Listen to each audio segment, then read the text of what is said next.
Navigate through Windows Start menu and find Enterprise License Manager.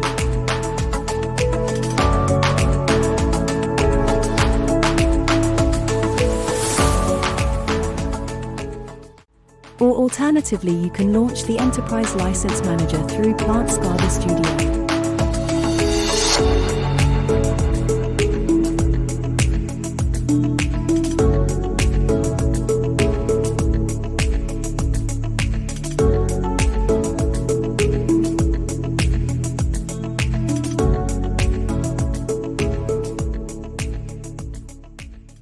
Locate your AVEVA Plant SCADA license XML file.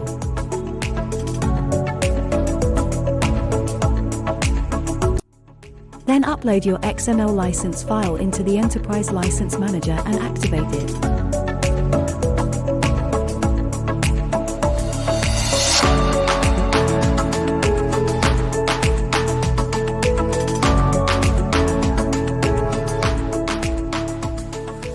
To check your activation ID, follow this step.